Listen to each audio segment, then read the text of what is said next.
yaitu meneropong iblis. Yang lebih tepatnya yang ingin saya sampaikan adalah meneropong jin.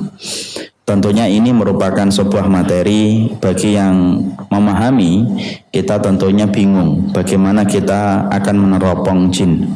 Padahal kita mengetahui bahwasanya innahu yarakum wa huwa qabiluhu wa min haitsu la tarawnahum. Padahal kita mengetahui bahwasanya jin itu dan para pengikutnya mampu melihat kita, tetapi kita tidak mampu melihat mereka. Tetapi ternyata Allah memberikan kepada kita rahmat yang besar.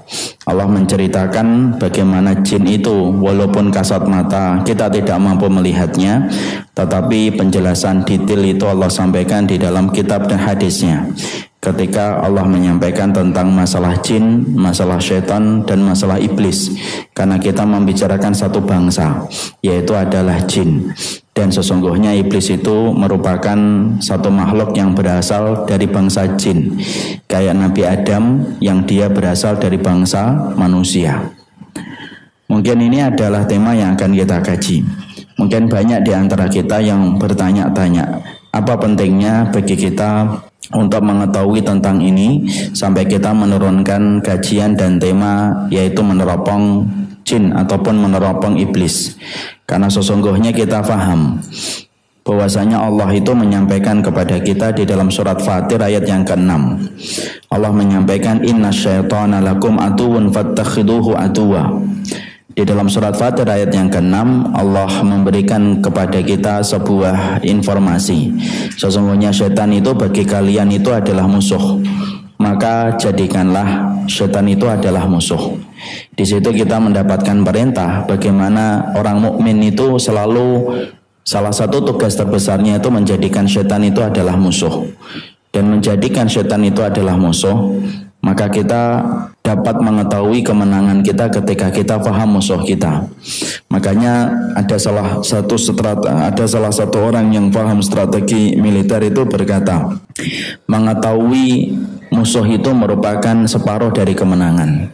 Dan kita tentunya kehidupan ini memahami betul musuh kita itu adalah setan, dan kita tidak akan dimenangkan atas setan yang selalu menggagalkan perjalanan kita ke surga sampai kemudian kita faham setan itu sifatnya apa, jin itu kayak apa, bagaimana iblis itu, bagaimana karakternya, supaya dengan itu kita mampu memenangkan pertempuran dan memenangkan perlawanan ketika melawan iblis dan jin.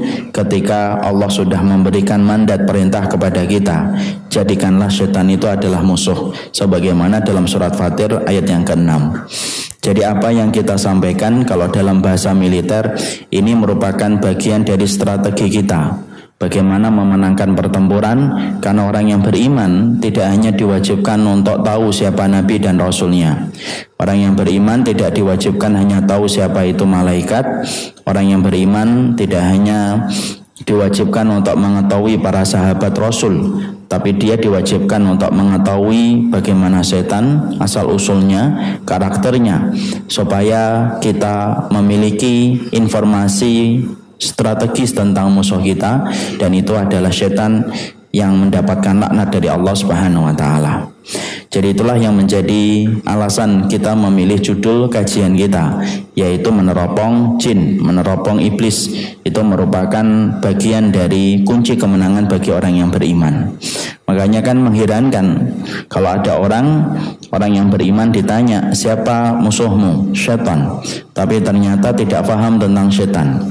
Membedakan setan dengan jin tidak ngerti, membedakan jin dengan iblis tidak paham. Padahal dia seumur hidupnya selalu berhadapan dengan setan setiap waktunya dan selalu berhadapan dengan iblis setiap waktunya. Bagaimana diri kita akan dimenangkan kalau ternyata kita buta terhadap kekuatan musuh dan bagaimana sifat musuh yang kita hadapi. Maka kemudian setelah itu kita membicarakan dulu. Kita akan bagi, karena ini pembicaraan kita tentang masalah jin atau masalah iblis ini cukup panjang sekali. Saya tidak yakin pembahasan ini akan selesai dengan satu kali pertemuan. Tapi setidaknya kita akan membahas dari poin per poin supaya nanti kita lebih mengetahui secara detail masing-masing dari pembahasan kita. Poin-poin yang nanti saya bagi dengan urutan 1 dan 2, 3 hanyalah memudahkan kita untuk paham dan supaya kita memiliki mapping ataupun pemetaan yang mudah supaya nanti kita gampang untuk memahami. Makanya kajian kita ini saya ambilkan dari satu referensi yang nanti bisa mungkin dibaca ataupun dibeli bukunya, yaitu dari sebuah kitab Alamus Syaitan wal Jinni karangan Umar bin Sulaiman al-Ashqar. Beliau mengarang tentang kitab yang membahas tentang syaitan dan jin berdasarkan kepada riwayat-riwayat yang sahih. Buku yang saya sangat rekomendasikan yaitu adalah Alam Jin dan Alam Syaitan, ditulis oleh seorang penulis, seorang ulama, Umar bin Sulaiman al-Ashqar. Beliau itu ulama yang muktabar, diakui keilmuannya, dan karangan beliau dalam masalah ini maka banyak berisi faedah-faedah ilmu dari perkara yang tidak kita ketahui selama ini. Karena banyak kan orang itu tidak mengetahui tentang jin, atau terkadang agak kurang benar mengetahui tentang masalah jin. Salah satunya saya pernah mendapatkan ada sebuah keterangan, ada yang nanya ke saya tidak tahu, beliau nanya kepada saya begini, makanan jin itu tulang Ustadz? Iya. Berarti tulang itu haram untuk kita. Saya malah bingung karena sesungguhnya tidak ada dalilnya yang mengharamkan tentang tulang. Padahal memang kalau riwayatnya sesungguhnya tulang itu makanan jin, tetapi kemudian mengharamkan tulang saya belum tahu. Yang saya tahu makan tulang itu hukumnya mubah. Makan ceker ya monggo, mau dikeremusi, mau dicucup ya mangga. Tidak ada dalil menerangkan tentang haramnya tulang. Saya saat itu bertanya, siapa yang mengatakan tulang itu haram? Ada Ustaz, saya tidak ngerti siapapun itu, tapi yang jelas itu merupakan salah satu bentuk perkara yang tidak kita pahami. Ada pula masyarakat kita berbicara tentang jin tetapi dia tidak paham. Contohnya, ketika mendapati setan dapat berubah wujudnya menjadi manusia. Mungkin setan itu merubah wajahnya dengan wajah manusia yang telah meninggal dunia. Lalu kemudian ketika dia merubah wajahnya sebagaimana orang yang telah meninggal dunia, lalu kita berkomentar itu ruh bergentayangan. Padahal tidak ada ruh yang bergentayangan. Kita mengetahui dalam surat Al-Mu'minun ayat yang ke-100, orang kalau meninggal dunia sudah berpindah ke alam barzah. Dan disebut dengan alam barzah karena alam itu betul-betul kokoh dan kuat yang tidak mampu ditembus dengan apapun. Makanya tidak ada ruh yang bergentayangan. Tetapi manusia sering berkilah dan berkata, saya melihat bayangan orang yang mati bunuh diri itu hidup kembali. Maka dia tidak sadar itu merupakan setan yang merubah dirinya dengan wajah orang yang mati bunuh diri supaya memberikan ketakutan. Dari situlah kita paham. Puzzle-puzzle ini saya sampaikan, ini contoh banyak persoalan tentang jin yang ternyata tidak kita pahami. Kita juga belum paham, saya juga belum paham dulunya.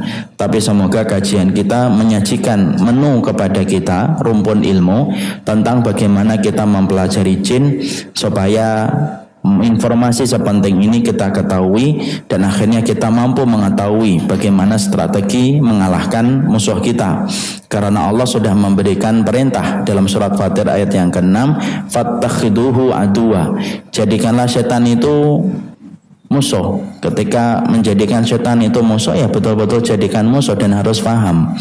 Makanya naif kalau kita bermusuhan dengan setan, tapi kita buta referensi tentang setan yang menjadi musuh kita. Sekarang mari kita buka yang pertama. Yang pertama yang kita buka poinnya adalah hikmahnya apa sih Allah itu menciptakan jin dan menciptakan setan termasuk di dalamnya iblis. Tentunya kita harus mengerti apa bedanya jin dengan iblis itu. Secara sederhana kita harus paham. Penyebutan jin itu lebih luas daripada kata iblis. Seperti penyebutan kata manusia itu lebih luas cakupannya daripada penyebutan Adam. Adam itu dari bangsa manusia. Maka sama, penyebutan jin itu mencakup makna yang sangat luas daripada penyebutan kata iblis. Sekarang kita buka poin yang pertama. Hikmahnya apa Allah itu menciptakan jin, kemudian setan, kemudian ada yang menjadi iblis dalam kehidupan orang yang beriman?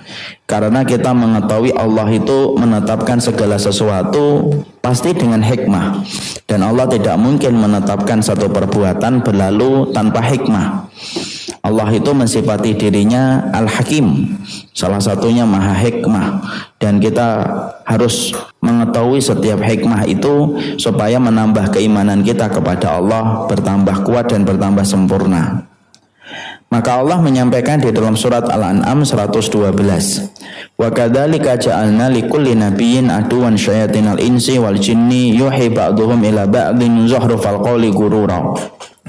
Allah kemudian menyampaikan, dan kami telah jadikan bagi setiap para nabi musuh dari kalangan setan, dari kalangan manusia dan jin, yang mereka membisikkan kepada sebagian mereka perkataan-perkataan yang sifatnya melalaikan dari kebenaran atau memalingkan dari kebenaran.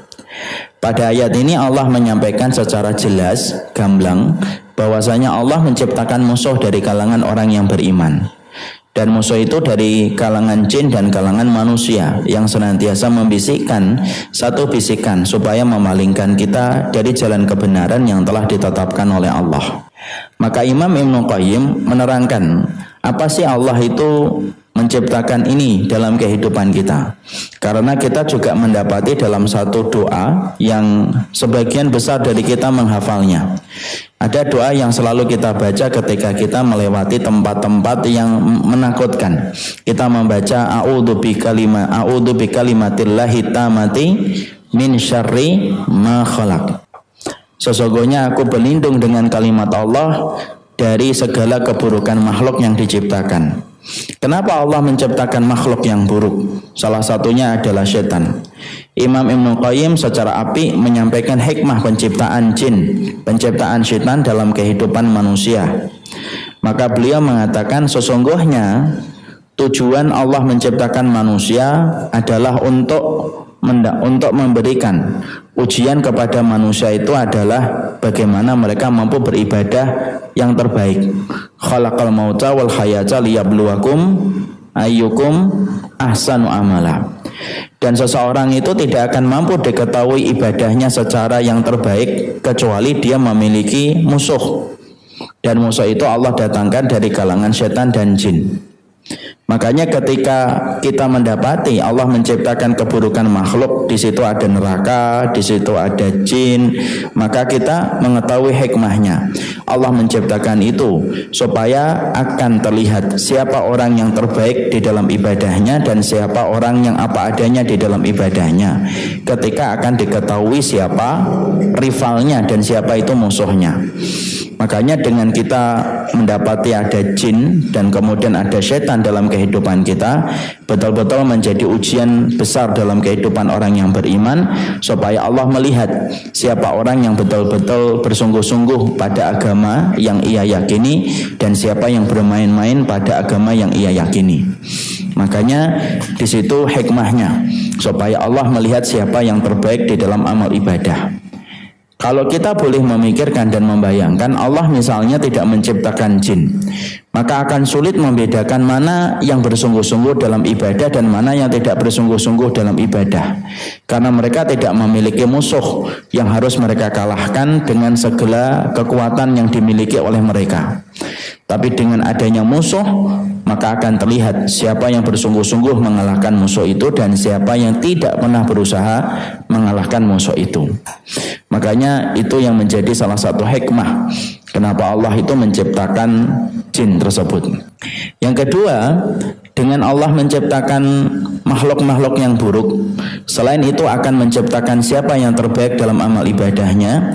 Yang kedua, Allah ingin memberikan kenikmatan bagi orang yang beriman supaya mereka mampu berlindung diri kepada Allah dari musuh-musuh yang mereka hadapi. Kalau kita ini punya musuh, maka kita merasakan betapa nikmatnya ketika kita kenal dengan orang yang backingannya kuat supaya membantu kita. Kalau kita punya musuh, betapa nikmatnya ketika kita merasakan perlindungan dari Allah. Dan Allah ketika menciptakan jin dengan segala macam komponennya, disitulah kita akan merasakan nikmatnya. Bagaimana kita berlindung kepada Allah ketika kita menghadapi musuh yang berat. Ketika kita akhirnya menikmati tidak ada zat yang melindungi kita kecuali adalah Allah. Saya ambilkan contoh yang sederhana. Kita ini kalau bermain bola di tengah lapangan, kemudian kita tidak memiliki musuh ketika kita bermain bola. Pertama, tidak ada nikmatnya bermain bola. Tidak ada nikmatnya latihan. Tidak ada nikmatnya ketika kemudian kita nendang dan ngoper. Kenapa? Tidak punya musuh. Bahkan kalaupun ada orang yang bermain bola di lapangan sendirian, ngegulin sampai 12 kali, mungkin biasa. Karena apa? Karena tidak ada yang dikalahkan. Makanya kalau ditanya ngegulin berapa? 12. Musuhnya berapa? Tidak ada. Nah, melawan diri sendiri aja. Maka tidak nikmat akhirnya kemudian kehidupan kita ketika bermain bola. Tapi beda ketika kita bermain bola, di situ ada musuh. Kita tahu musuh itu kuat. Setiap latihan kita nikmatin sampai malam karena kita tahu bayang-bayang nanti ketika pertandingan menghadapi musuh yang berat. Dan akhirnya menghasilkan kenikmatan betul ketika kita mampu mendaratkan bola ke gawang lawan. Makanya orang ketika masuk itu Masya Allah ya, tidak usah 12 deh, 1 saja. Senangnya itu luar biasa. Makanya kalau bapak dan ibu perhatikan, rata-rata respon orang yang ngegulin itu kan kadang-kadang hampir mirip kayak orang gila. Joget-joget, lepas baju, teriak-teriak, bahkan ditompok-tompok sama pemain yang lainnya yang paling bawah. Lu yang ngegulin malah yang paling bawah. Tapi dia juga tidak marah. Padahal kalau dia tidak ngegulin, ditompok-tompok, yang numpuk itu ditempeleng satu-satu sama dia. Disitulah kemudian kita menggambarkan kenapa Allah itu menciptakan makhluk yang buruk, salah satunya jin, setan, dan kemudian makhluk-makhluk buruk yang lainnya. Karena di situ kita mendapati ada kenikmatan bagi kita beribadah ketika kita menghadapi musuh yang besar, supaya ketahuan siapa orang yang terbaik di dalam amal ibadahnya ketika dia memiliki musuh. Yang kedua, kenikmatan ketika meminta perlindungan kepada Allah. Allah itu tidak mungkin menciptakan sesuatu tanpa hikmah, karena Allah telah mewajibkan dirinya untuk memiliki sifat hikmah dalam setiap perbuatannya. Jadi jangan suudzon, kenapa sih Allah harus ciptakan setan, harus ciptakan jin? Merepotkan saja. Tidak boleh berkata yang tidak pantas, karena sesungguhnya subhanallah amma yasifun, Allah itu maha suci dari apapun yang kita katakan tentang sifatnya, karena sesungguhnya Allah sempurna di dalam apa yang Allah kemudian ciptakan. Makanya di situ kita menjumpai betapa sempurnanya Allah ketika Allah menciptakan segala sesuatu dalam kehidupan, dan itu tergambar betul bagaimana kesempurnaan yang Allah miliki ketika Allah menciptakan jin, menciptakan syaitan, menciptakan iblis, sampai ketika Allah menciptakan neraka. Itu semua pasti ini memiliki hikmah. Makanya orang yang beriman, tujuan hidupnya salah satunya adalah mengambil setiap hikmah dari apa yang Allah berikan dalam kehidupan manusia. Kapan kita bisa mengambil hikmah? Ya kalau kita betul-betul beriman. Semakin tinggi keimanan kita, semakin pandai kita memetik hikmah dari setiap kejadian. Semakin rendah iman kita, semakin gagal kita untuk mengambil setiap hikmah dari setiap perbuatan dan setiap ketetapan yang Allah tetapkan. Jadi di situ kita menjumpai, ya. Jadi di situ kita kemudian menjumpai yang pertama, bahwasanya hikmahnya apa Allah menciptakan iblis, dan ini diterangkan oleh Imam Ibnu Qayyim dalam kitabnya Syifaul Alil. Beliau menyampaikan ini secara detail supaya kita selalu menata rasa husnudzon kita dalam setiap hikmah penciptaan Allah dalam segala sesuatu. Jadi Allah menciptakan iblis, Allah menciptakan syaitan, itu memiliki hikmah, dan itu hikmahnya sebagaimana tadi diterangkan oleh beliau. Satu, hikmah penciptaan iblis menjadikan Allah mengetahui siapa yang betul-betul beribadah yang terbaik. Yang kedua, Allah menciptakan iblis, sesungguhnya dengan di situ kita menikmati perlindungan kita dan berharap kepada Allah, karena tidak ada yang memiliki daya dan upaya kecuali adalah Allah Subhanahu wa taala dengan segala kekuatannya. Itu yang pertama. Sekarang kemudian yang kedua. Setelah kita membahas bagaimana hikmahnya penciptaan iblis dalam kehidupan kita, sekarang kita memahami penciptaan jin itu bagaimana. Ini bagi yang baru datang, tadi saya sampaikan, sesungguhnya kita membahas jin karena sesungguhnya jin lebih luas daripada setan dan luas daripada iblis. Sekarang kemudian kita yang kedua, penciptaan jin. Maka kita harus paham penciptaan jin itu bagaimana. Banyak sekali di antara kita yang tidak mengetahui bagaimana memahami ini. Bahkan terkadang kita memiliki salah pandang ketika memahami bahwasanya iblis itu merupakan bagian dari malaikat dulunya, malaikat yang taat kemudian menjadi iblis. Padahal ini termasuk salah satu perkara yang kita perlu luruskan ketika memahami tentang iblis dan memahami tentang jin. Kita pahami dulu tentang jin. Maka diketahui bahwasanya jin itu memiliki alam yang berbeda dan memiliki kemudian sifat penciptaan yang berbeda. Alamnya manusia berbeda dengan alamnya jin. Dia punya alam sendiri yang Allah sediakan sebagaimana manusia punya alam sendiri. Makanya kita mengetahui salah satu tempatnya iblis itu berbeda dengan sifat manusia ketika memiliki tempat. Di mana iblis memiliki tempat, kalau kita rujuk dalam satu riwayat Muslim, kita mendapati sesungguhnya iblis itu ketika diturunkan dari surga, maka dia membangun istana dan singgasana yang ia miliki di atas air. Makanya iblis diterangkan oleh Nabi, wa kana arsyuhu 'alal ma', sesungguhnya iblis itu membangun singgasana dan istananya itu di atas air. Dan itu tentunya air itu sesuai dengan alam yang Allah berikan kepadanya, dan alam dia berbeda konteksnya dengan alam kita. Karena setiap tempat itu memiliki sifat dan karakteristik yang berbeda-beda. Kita kembali ke poin yang kedua. Poin yang kedua di sini bahwasanya sesungguhnya jin itu dia dinamakan jin itu karena dia tertutup dari pandangan manusia sebagaimana disampaikan oleh Ibnu Aqil. Jadi Ibnu Aqil itu menyampaikan kepada kita, kenapa dinamakan jin? Karena sesungguhnya jin itu dinamakan dari kata jan. Jan itu artinya masturun. Mastur itu tertutup dari pandangan manusia.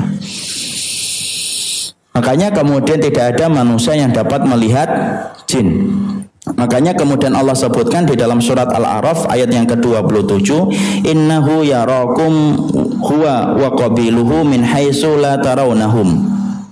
Allah menegaskan bagaimana penciptaan jin, bahwasanya jin ketika diciptakan itu dari api. Nanti kita akan sampaikan dulu, tapi kita akan sampaikan jin itu sebenarnya tidak mampu dilihat oleh manusia. Jadi maaf kalau ada di antara kita yang mengaku bisa melihat jin, maka sesungguhnya kita akan meletakkan diagnosa pada ayat yang kita baca dulu sebelum nanti kita akan menjawab bagaimana konteksnya kalau ada manusia yang bisa mampu melihat jin.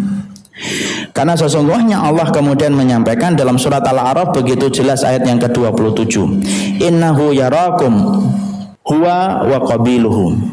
Innahu, jin itu mampu melihat kamu dan kemudian pengikut-pengikutnya itu mampu melihat kamu min haitsu la tarawnahum, dari tempat yang kamu tidak mampu melihat mereka. Di sini kita mendapati dinamakan jin karena tertutup dari pandangan manusia dan dia tidak mampu dilihat oleh manusia.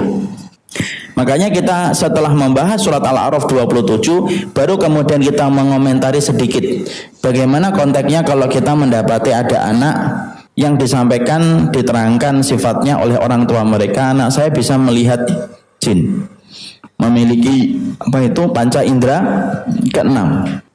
Maka sesungguhnya kalau kita mendapati keterangan para ahlul ilmi mereka semua berkata, orang apapun sifatnya itu sebenarnya difitrahkan oleh Allah tidak mampu melihat jin, karena melihat jin itu justru merupakan bagian dari berkurangnya rahmat Allah bagi orang manusia itu. Kita harus paham ya, kenapa kita tidak mampu mendengar suara orang yang disiksa di dalam kubur? Itu ada rahmat Allah supaya kehidupan kita mampu tidur. Coba kita bayangkan kalau kita mampu mendengar suara orang ketika mereka disiksa dalam kubur, pasti kita tidak mampu tidur karena setiap malam kita kedengaran mereka yang disiksa. Kalau kita tidur ada suara kucing kawin aja tidak bisa tidur kok. Makanya Allah memberikan rahmat. Kenapa kok mata kita terbatas, kemudian telinga kita terbatas? Bukan Allah tidak mampu menjadikan manusia itu tembus pandang dan mendengar apapun, kemudian punya kekuatan ultrasonik di dalam telinganya dan memiliki kekuatan mata yang tembus apapun. Mampu, itu kecil bagi Allah. Tapi karena Allah itu menyayangi kita, kata para ulama, maka Allah itu membatasi mata kita, membatasi telinga kita, supaya kita tidak perlu mendengar sesuatu yang sifatnya tidak perlu kita dengar. Sama pula Allah ketika tidak menjadikan kita mampu melihat jin dan jin mampu melihat kita, jangan berkomentar yang tidak pantas. Enak banget ya jin bisa ngeliatin kita gitu. Kita tidak bisa ngeliatin jin. Alah bu, wong ibu ngelihat pakaian putih berkibar-kibar jam 1 malam aja terkencing-kencing kok pengen ngeliat jin. Tidak usah lah. Dan itu ada hikmahnya. Makanya kemudian di situ kita kemudian menjumpai Imam Ibnu Katsir mengatakan manusia itu tidak ada yang bisa melihat jin. Makanya sampai manusia yang paling utama saja, yaitu adalah Umar bin Khattab setelah Abu Bakar, itu manusia yang paling utama adalah Umar bin Khattab.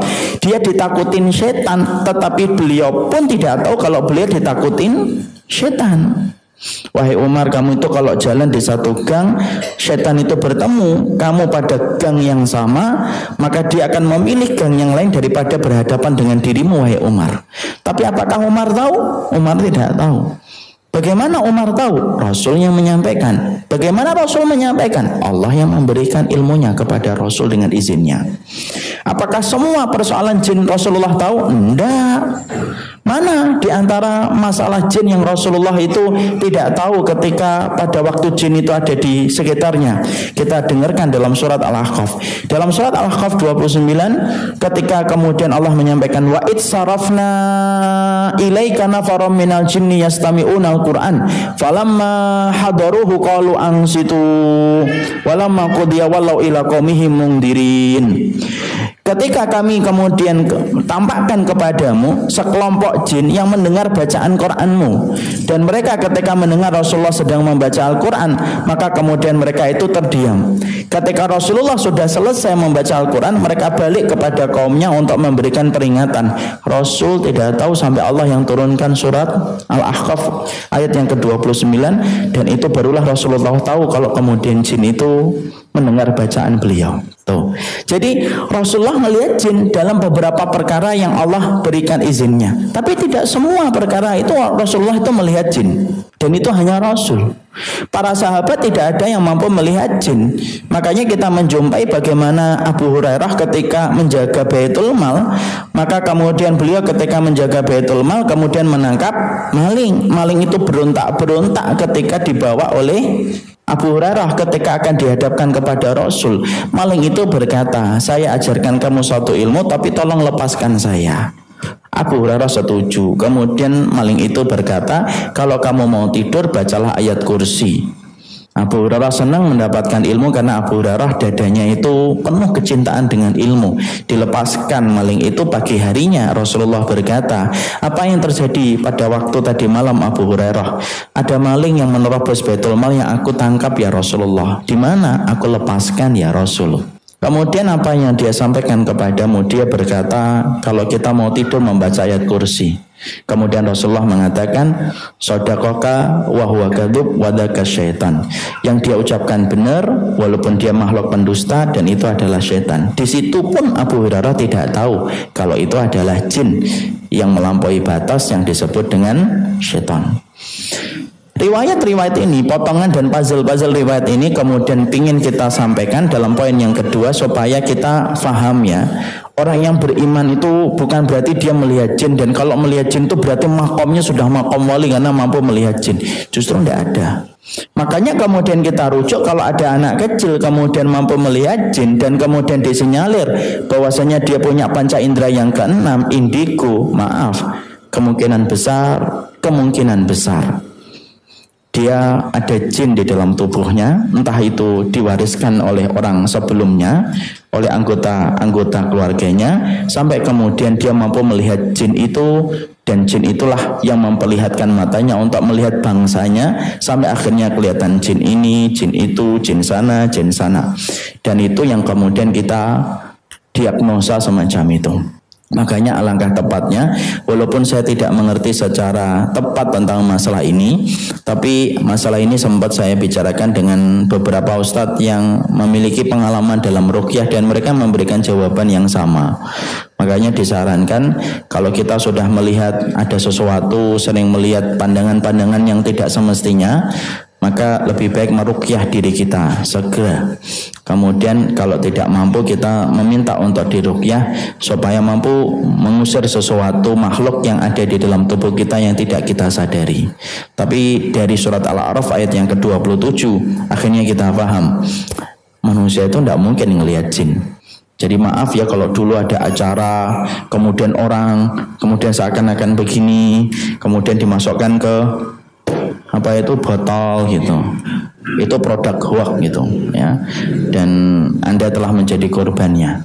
Dan itu yang sudah disampaikan oleh Allah di dalam surat Al-A'raf 27. Tidak mungkin lah, Allah sudah mengatakan min haitsu la tarawnahum innahu yarakum huwa wa qabiluhu min haitsu la tarawnahum. Itu kan jelas banget Rasulullah mengatakan sesungguhnya dia dan pengikutnya itu mampu melihat kamu, tetapi sesungguhnya kamu tidak mampu melihatnya.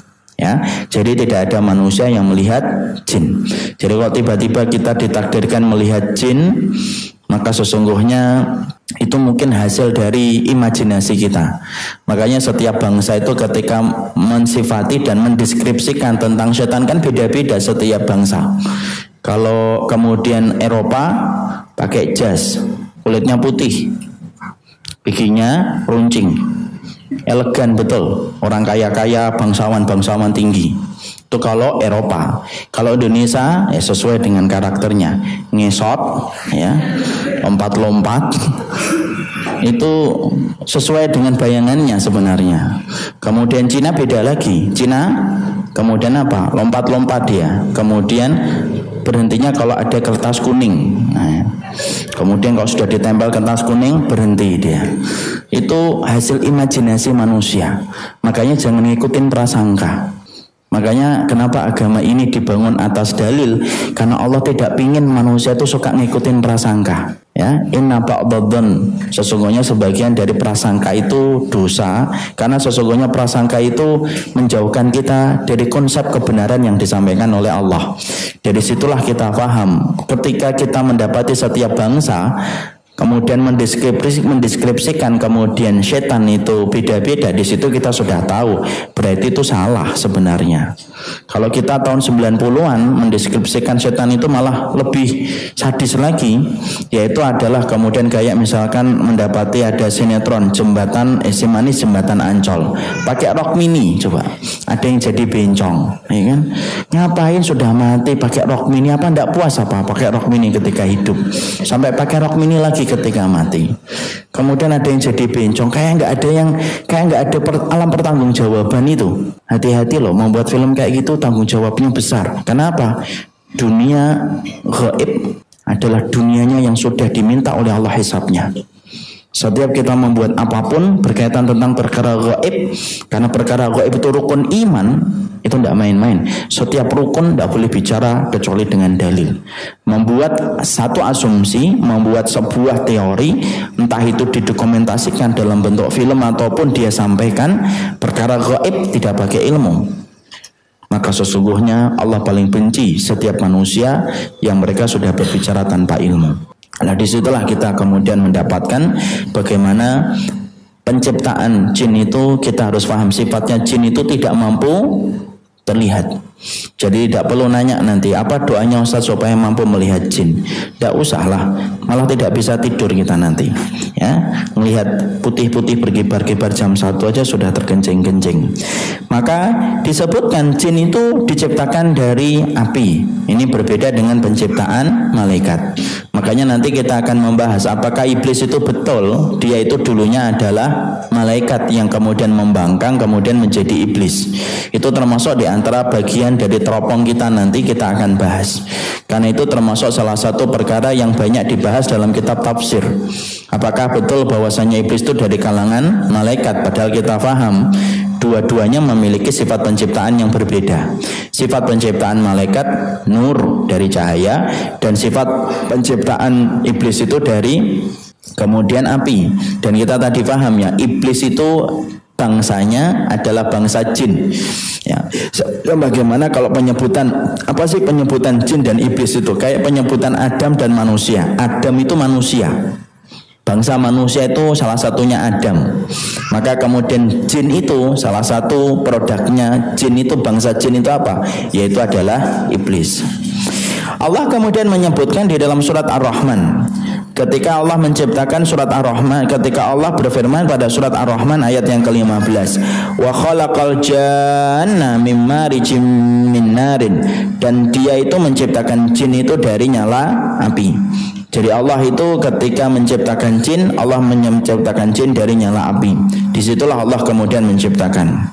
Maka kemudian penciptaan jin itu berbeda dengan penciptaan malaikat. Sebagaimana satu riwayat dari Imam Muslim, khuliqatil malaikatu min nurin wa khuliqal janu min marijim min narin wa khuliqa adam mimma wusifa lakum. Sesungguhnya Rasulullah Shallallahu Alaihi Wasallam kemudian menyampaikan, sesungguhnya Rasulullah bersabda, Allah itu menciptakan malaikat itu dari cahaya, Allah menciptakan jin itu dari nyala api, marij itu nyala, min narin itu api, wa khuliqa Adam, dan Adam diciptakan dari apa yang ada pada diri kalian, yaitu dari tanah. Itu kemudian penciptaannya. Maka kita mendapati dalam penciptaan itu bahwasanya penciptaan yang kita dapatkan dari jin itu adalah sesungguhnya Allah menciptakan jin lebih dulu daripada manusia. Jadi Allah menciptakan jin lebih dulu daripada manusia. Berdasarkan kepada apa yang disampaikan oleh Allah di dalam surat Al-Hijr ayat yang ke-26, 27. Allah menyampaikan, walaqad khalaqnal insan min salsalin min hama'im masnun wal jan khalaqnahu min qablu min narim samum. Dalam surat Al-Hijr ayat yang ke-26, 27 Allah kemudian berfirman, sesungguhnya kami telah menciptakan Adam dari tanah kering, yang dari lumpur hitam yang diberikan bentuk, dan kami telah menciptakan jin sebelum Adam dari api yang sangat panas. Jadi Allah menyampaikan wal jan khalaqnahu min qabl. Di dalam surat Al-Hijr yang ke-27 Allah kemudian menyampaikan, sebelum kami menciptakan Adam dari tanah yaitu lumpur hitam, maka kami menciptakan jin dari nyala api yang sangat panas sekali. Di situ kita mendapati penciptaan Adam itu penciptaan yang terakhir setelah malaikat dan setelah jin. Jadi Allah kemudian menciptakan malaikat, Allah menciptakan jin. Yang Allah ciptakan itu dari cahaya. Antara jin dengan malaikat lebih dulu mana, Ustaz? Sebagian para ulama menyampaikan lebih dulu malaikat. Berdasarkan dalilnya tadi dalam riwayat Muslim yang kita baca, Rasulullah tadi bersabda, Allah itu menciptakan malaikat dari cahaya, kemudian menciptakan jin dari api, dan kemudian menciptakan Adam dari apa yang disifati kepada kalian. Di situ Nabi menyebutkan kata malaikat, baru menyebutkan kata jin, baru menyebutkan kata manusia. Berarti urut, karena Allah itu kalau meletakkan sesuatu ada urutannya, itu ada hikmahnya dan ada ilmunya. Disitulah kemudian sebagian ulama mengatakan Allah itu menciptakan pertama kali malaikat, setelahnya kemudian adalah jin, setelahnya adalah Adam, yang terakhir kalinya diciptakan dari penduduk surga itu. Karena disebutkan Nabi dengan kata malaikat lebih dahulu.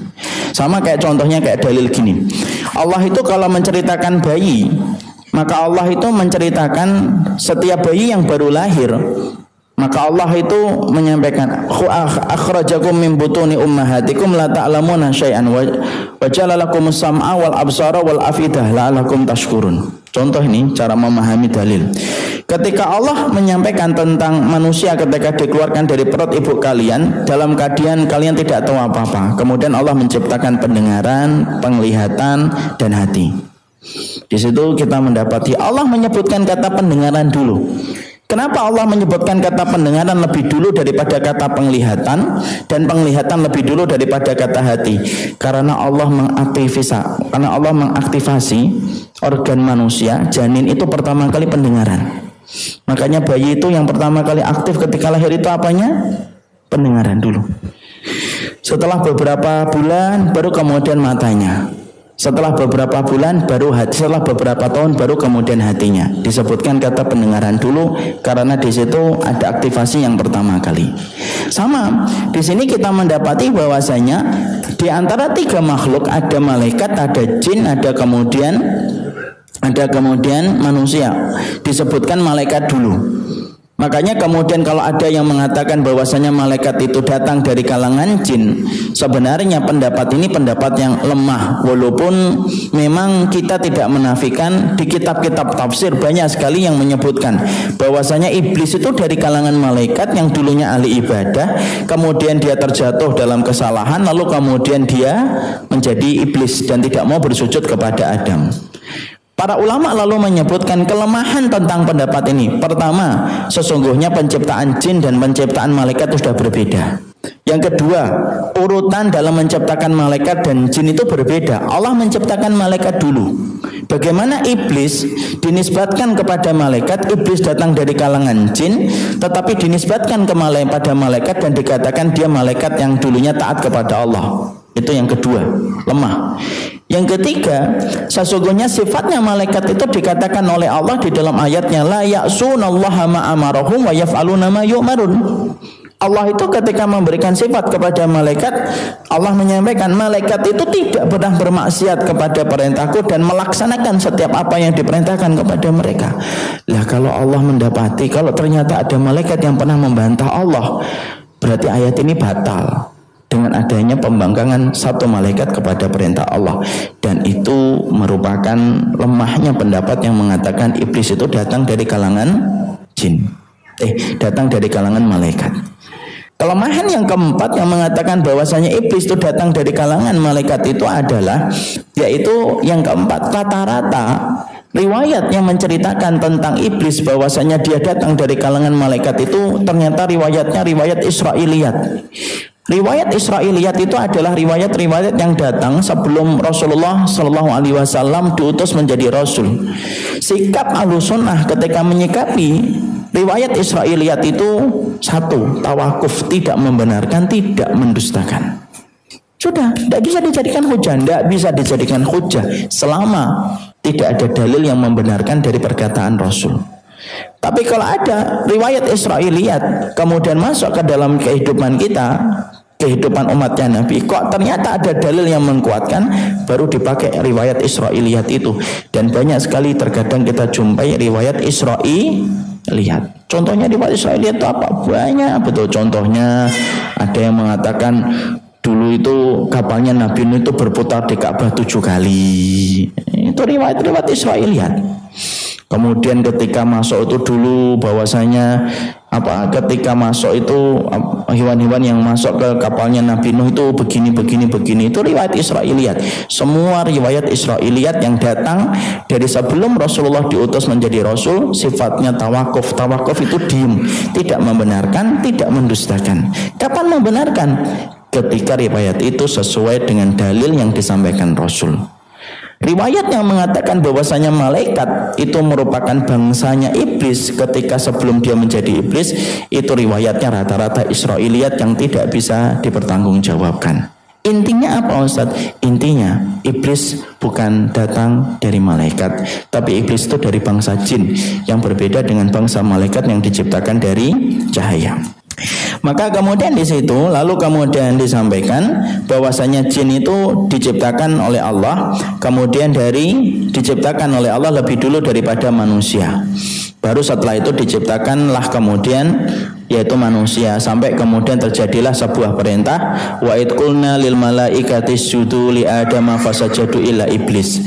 Kami perintahkan kepada malaikat untuk bersujud kepada Adam, maka semuanya bersujud kecuali adalah iblis. Nah, disitulah akhirnya kita mengetahui manusia itu menjadi ujian bagi iblis dan malaikat ketika Allah itu perintahkan untuk bersujud.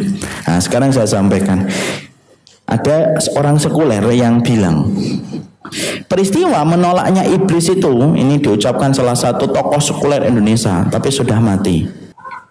Dia pernah menyampaikan dalam salah satu bentuk uraian dan jurnalnya Dalam salah satu jurnal yang kemudian dia tulis, dia mengatakan iblis itu makhluk yang paling bertakwa. Masya Allah ya. Sukanya membuat judul-judul yang bombastis. Ya, orang sekuler itu, orang orientalis, orang sekuler, orang liberal itu memahami sebuah kaidah. Bul ala zamzam fatu'raf. Kencingi air zam-zam maka kamu akan terkenal. Artinya apa? Buat kaidah yang nyeleneh, kamu cepat sekali terkenal. Makanya kalau ada yang pengen terkenal, buat kaidah nyeleneh, insya Allah terkenal. Lia Eden itu terkenal ya karena nyelenehnya. Ya, itu salah satunya. Orang liberal itu dia mengatakan iblis itu lebih bertakwa daripada yang lainnya. Kenapa? Dia berkata, karena iblis tidak mau sujud kepada Adam karena dia tahu betul sesungguhnya sujud itu hanya kepada Allah, dan dia tidak mau bersujud kepada selain Allah. Dengan itu dia berkata iblis itu makhluk yang bertakwa kepada Allah karena dia faham tentang akidah, makanya dia tidak mau bersujud kepada Adam. Gimana cara jawabnya? Gimana akhi?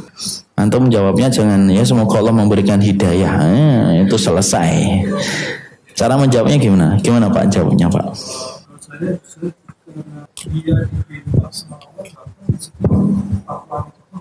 Ketakwaan itu pun katakan dia bertakwa pada Allah, justru itu terbantahkan karena dia tidak mau menurut apa yang diperintahkan oleh penciptanya.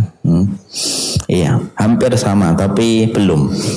Mirip lah, ya 70%. Jawabannya disampaikan oleh Imam Ibnu Katsir. Jawabnya mudah. Kalau nanti ketemu orang-orang liberal kayak gini, iblis itu bertakwa ya, ternyata disuruh sujud kepada Adam tidak mau karena dia hanya mau bersujud kepada Allah karena dia faham akidah. Maka kita harus faham perintah sujud yang Allah berikan kepada malaikat dan kepada iblis itu bukan sujud yang artinya ibadah, tapi sujud yang artinya bentuk menghormati perintah Allah. Sujud memang hanya kepada Allah, betul, sujud ibadah itu namanya. Contohnya ibu sholat, di dalam sholatnya sujud, itu namanya sujud ibadah. Tapi sujud ketika Allah perintahkan malaikat untuk bersujud kepada Adam, itu sujud dalam konteks perintah dan untuk menghormati perintah Allah. Jadi dalam bentuk bukan ibadah dan pengagungan kepada Adam. Makanya di situ tidak ada perintah pengagungan kepada Adam. Allah hanya perintahkan untuk sujud kepada Adam, untuk kemudian menghormati perintahnya Allah. Para malaikat kemudian bersujud karena Allah memberikan sifat kepada malaikat la ya'sunallaha amarahum. Sesungguhnya malaikat itu tidak pernah bermaksiat kepada Allah dalam setiap apa yang Allah larang, dan mereka selalu mengamalkan apa yang mereka kerjakan. Itu namanya sujud menghormati perintah Allah, bukan sujud ibadah. Sujud ibadah tentunya kita paham ya, sujud ibadah hanya diberikan kepada Allah semata, itu sujud ibadah hanya diberikan kepada Allah. Makanya cara menjawab, kalau kita sudah bicara ayat kemudian kita menghadapi kalangan liberal menggunakan ayat, orang liberal itu paling senang menggunakan ayat tanpa menggunakan tafsir.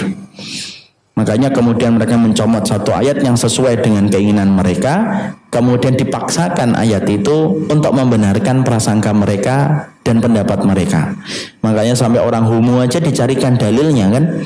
Oh ada kok laki-laki yang tidak pingin sama perempuan, cari-cari dalilnya. Tapi dia tidak mau membaca tafsirnya. Itu ciri khasnya setiap zaman itu sama. Menggonggongnya kalangan liberal itu sama cara menggonggongnya. Pakai ayat, tetapi ayat itu tidak memakai tafsir.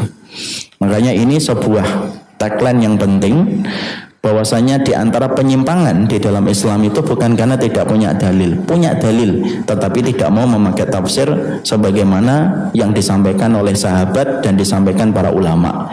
Makanya kita mendapati Imam Ibnu Taimiyah berkata, man fassarul Quran binggoy ditafsiri sahabati faqad akhta'a fid dalil wa madlul. Siapapun yang menafsirkan Al-Quran tidak sesuai dengan apa yang difahami Nabi, pasti salah dalilnya, pasti salah kesimpulan dari apa yang dia simpulkan. Ya, jadi di situ kita kembali bahwasanya jin itu diciptakan oleh Allah lebih dulu daripada penciptaan manusia. Lalu kemudian disitulah jin diciptakan dan disitulah kemudian ada iblis. Kemudian bentuk fisiknya jin. Setelah kita menciptakan itu, kita masih berkutat pada poin yang ketiga. Bentuk fisiknya jin itu, maka sesungguhnya jin itu disebutkan. Jin itu memiliki sifat sebagaimana yang disebutkan dalam beberapa dalil. Dia itu memiliki jantung, memiliki mata, memiliki telinga. Kemudian setan juga memiliki suara. Mana dalilnya Ustaz? Dalilnya kita petik dari keumuman ayat surat Al-A'raf 179. Di dalam surat Al-A'raf 179 Allah menyampaikan, walaqad dara'na li jahannama katsiran minal jinni wal insi lahum qulubun la yafqahuna biha walahum a'yunun la yubsiruna biha walahum adanun la yasma'una biha ulaika kal an'am balhum adall ulaika humul ghafilun. Di dalam surat Al-An'am 179 Allah menyebutkan, ya, sesungguhnya kami jadikan isi jahanam itu kebanyakan dari kalangan jin dan manusia. Al-A'raf 179. Al-A'raf 179, walaqad dara'na li jahannama katsiran minal jinni wal insi. Di dalam surat Al-A'raf 179 Allah menyampaikan, dan kami jadikan kebanyakan dari isi neraka itu kebanyakan dari manusia dan jin. Kemudian Allah mensifati lahum qulubun, mereka punya hati tetapi tidak dipakai untuk merenungkan. Mereka punya mata tetapi tidak dipakai untuk melihat, dan mereka punya telinga tetapi tidak dipakai untuk mendengar, dan mereka lebih parah daripada binatang ternak. Di situ Allah menyebutkan isi neraka itu jin dan manusia. Lalu kemudian Allah mensifati jin dan manusia itu, kenapa kok mereka masuk neraka? Mereka punya hati, lahum qulubun la yafqahuna biha wa lahum a'yunun la yubsiruna biha wa lahum adanun la yasma'una biha. Mereka punya hati, mereka punya mata, mereka punya telinga. Hati mereka tidak dipakai untuk merenung, mata mereka tidak dipakai untuk melihat, dan telinga mereka tidak dipakai untuk mendengar ayat-ayat Allah. Di situ kita menjumpai bahwasanya jin itu memiliki sifat sebagaimana sifat manusia. Ya, jadi jin itu memiliki sifat sebagaimana sifat manusia. Lalu kemudian jin itu kemudian dia memiliki rupa dan kemudian dia memiliki wajah. Tapi di situ kita paham penciptaan manusia kemudian itu sama dengan kayak penciptaan jin, cuma tentunya berbeda. Sama-sama punya mata tapi belum tentu sama. Sama-sama punya telinga tetapi kemudian belum tentu sama. Makanya tetapi yang jelas kita belajar dalam surat Al-A'raf itu dalam ayat itu bahwasanya jin itu punya hati, jin itu punya telinga, jin itu punya mata sebagaimana manusia, dan Allah sebutkan itu dalam ayat walaqad dara'na li jahannama katsiran minal jinni wal insi. Bagaimana gambarannya? Kalau tadi kan kita menggambarkan gambaran masyarakat kita itu menggambarkan ngesot, terus kemudian menggambaran mereka itu sebagaimana pakai kain kafan gitu, pocong gitu.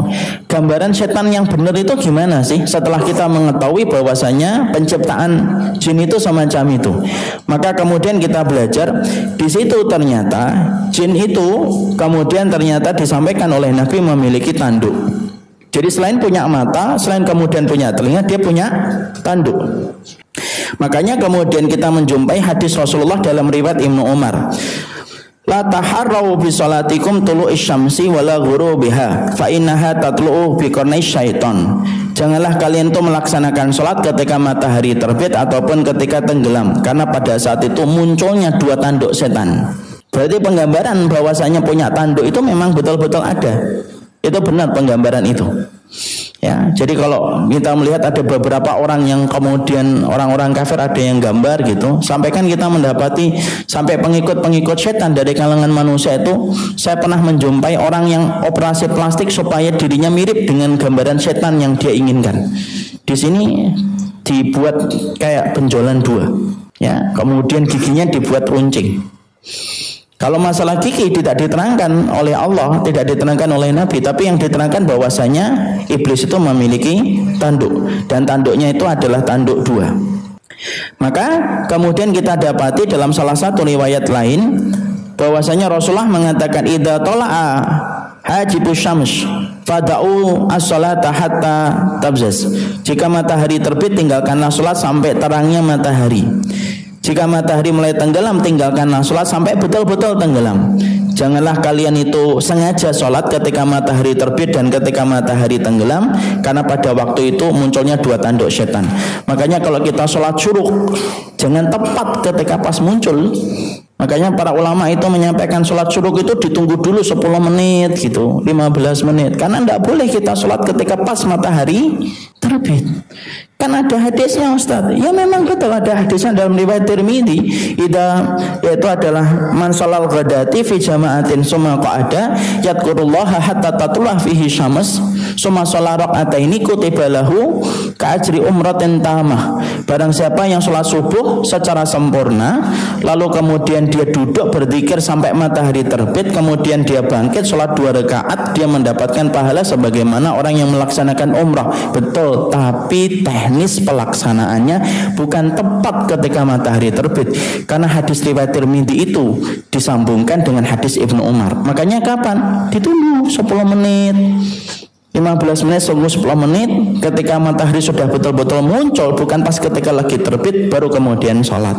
Ya, disitulah kemudian kenapa Rasulullah menyebutkan larangan, karena dia punya dua tanduk dia. Nah, itulah yang kemudian kita pahami dari setan dan kita pahami dari jin dan iblis itu. Dia punya 2 tanduk itu. Dan itulah yang kemudian kita jumpai, ya. Tentunya mungkin ada yang bertanya pula bahwasanya apakah kemudian jin itu setelah kemudian punya fisik, apakah jin itu nikah? Nanti kita bahas. Apakah kemudian bisa nikah dengan kalangan manusia? Boleh atau tidak hukumnya? Tapi kita baru membahas tentang bentuk fisiknya setan, bentuk fisiknya iblis, dan bentuk fisiknya jin itu. Bahwasanya sesungguhnya dia itu punya mata, dia punya hati, dia punya kemudian telinga, dan sesungguhnya dia punya 2 tanduk yang ada di kepalanya itu. Ya. Makanya kemudian dia juga punya suara. Disebutkan di dalam surat bahwasanya surat Al-Isra 64 dikatakan, dan hasonglah siapa yang kamu sanggupi di antara mereka dengan suaramu itu. Artinya iblis itu punya suara dia. Makanya iblis itu ahli strategi dia. Ketika kemudian menyesatkan manusia, sesungguhnya iblis itu bukan tanpa koordinasi, betul-betul dikoordinasi. Sebagaimana kita jumpai tadi dalam riwayat yang pertama kali tadi kita sampaikan kan, sesungguhnya iblis itu memiliki singgasana, singgasana itu di atas air, dan sesungguhnya iblis itu menyuruh setiap pasukannya setiap pagi untuk kemudian pergi untuk menggoda manusia. Lalu kemudian mereka melaporkan apa yang mereka lakukan kepada iblis satu persatu, apa yang telah mereka lakukan kepada iblis. Di situ kita mendapati itulah otaknya iblis. Dia kemudian merencanakan, kemudian dia memplanning bagaimana penyesatan kepada kehidupan manusia.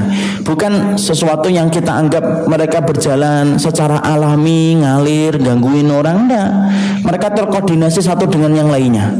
Dan itu adalah sesuatu yang sudah disampaikan oleh Nabi dalam hadis riwayat Muslim. Masya Allah ya. Sampai makhluk ketika mereka berada pada kebatilan aja mereka terorganisir. Makanya kita ingat kepada apa yang disampaikan oleh Ali bin Abi Thalib. Al-haqqu bila nidhamin yaklibuhul batil bin nidham. Kebenaran itu tanpa di manajemen yang bagus, maka dia akan kalah dengan kebatilan yang di manajemen dengan sesuatu yang bagus, diatur dengan aturan yang bagus. Dan ternyata kita mendapati iblis itu bukan makhluk yang bodoh. Jadi ketika dia betul-betul mendapatkan fitrahnya bahwasanya dia nanti akan ditempatkan oleh Allah di dalam neraka, dia betul-betul memanfaatkan waktunya untuk menghasung manusia sebanyak-banyaknya supaya kemudian menjadi pengikutnya nanti ketika berada di dalam neraka, karena dendam kesomatnya ia kepada kehidupan manusia. Dan itu diatur. Makanya ketika saya baca riwayat Muslim itu bayangkan, Masya Allah, setan satu-satu lapor kepada iblis apa yang telah mereka lakukan. Dan iblis mendengarkan satu persatu laporan-laporan dari apa yang telah mereka lakukan selama seharian ketika menggoda manusia. Masya Allah, setiap hari. Dan itu Rasulullah yang menyebutkan. Dan siapa yang kemudian paling disenangi oleh iblis itu tentunya kita paham, yang menjadikan 2 orang berpisah tanpa udzur yang syar'i. Maka kemudian iblis mengatakan, ni'mas syaitanu anta, sebaik-baik setan itu kamu. Artinya apa? Teratur iblis itu. Makanya selain mereka itu punya wajah, punya fisik, mereka punya mata, punya telinga, mereka punya hati, mereka punya akal bagaimana menggoda manusia. Dan mereka membagi tugas-tugas mereka itu secara detail di antara bangsa-bangsa jin itu.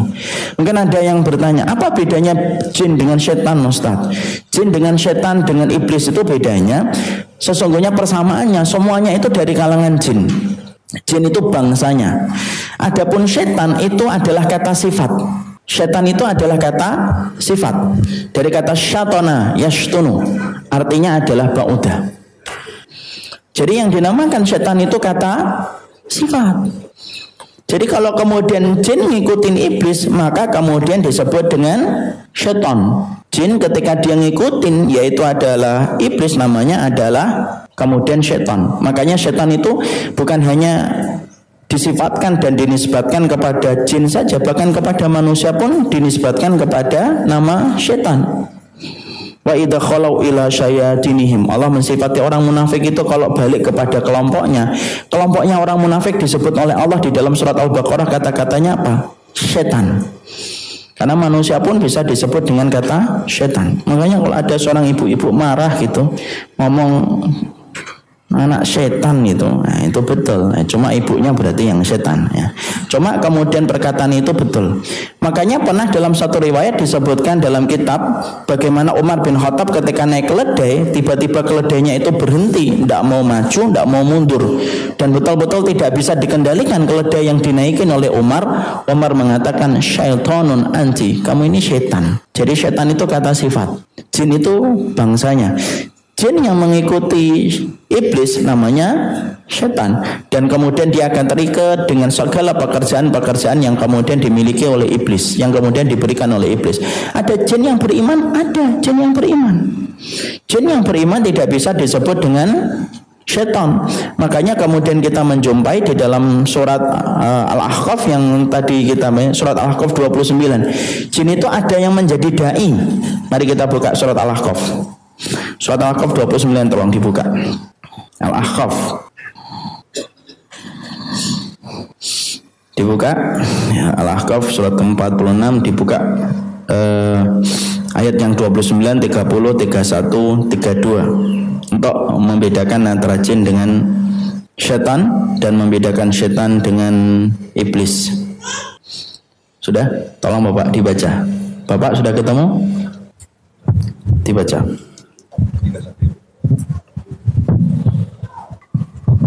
Wahai kaum kami, terimalah seruan orang 29 dulu. Wa atsarafna ilaika nafarum minal jinni.